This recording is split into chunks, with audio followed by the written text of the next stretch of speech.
kahalagahan. Siyempre, gusto ko mga nagtrabaho ko. Pero, I'm just glad that friendships were formed and the love and respect was given to each and every individual working with the set. At syempre, masaya ko na yung unang teleserye na nagawa ko. Yun lang yun. Hindi namin talaga inaasahan.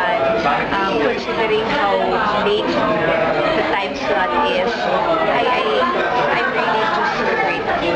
What's next for Lisa? Because of the Pinoy edition, so it's going to be shown second part yata this year. So, abangan niyo po yan. So, yan po yung proyekto na excited ako. And I will, it's a step towards honing my wrestling skills. Kasi talagang gusto yan sa mga bagay na nasa goals ko. Bago for you, eh, no? Yes, bago at exciting. Siyempre, dahil bago, nakakakaba man sa umpisa, eventually, habang mas matagal kasi naiintindihan mo yung ginagawa mo. At sana nga from day one, mabigyan ko na kayo ng isang magandang, kumbaga, I can host for the show properly and give you a really good show. Lisa, sumama ba yung loob mo na hindi ka na napasama doon sa movie mo na John Lloyd Asante?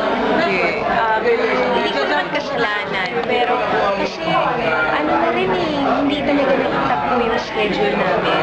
At saka ako kasi in all my years, 10 years, kasi 11 years na ako, 11 years na ako this year sa industriya, mas marami pang bigger heartbreaks when it comes to roles ang dumating sa akin. And I've always learned that there is a reason for everything. Right. Pero may panghihinayang. Oo naman, kasi gusto ko talaga makasama si John Lloyd at si Sarah din. Pero feeling ko, baka hindi pa yun nakakasama. Maybe there is a role that really benefits. Right. Will you do a film anytime soon? I haven't sat down with my manager, Noel Ferrer. So hindi pa na, lagi yan sinasabi, pwede naman tayo gumawa ng pelikula. Sabi ko, pwede na. Pero sino gusto mo makasama? Whatever. Marami. Basta gusto ko kung sino yung pinaka makakasundo ko sa trabaho, pinaka mahusay na pwede kong makatrabaho at this point. Top of mind. Ayoko baka sabihin, madami si Kulay.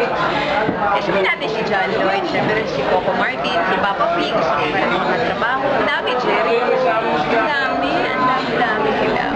Doon pa lang yun sa mga that age, meron pang younger, meron pang older. I mean, bahala na si God kung sino yung gusto mo.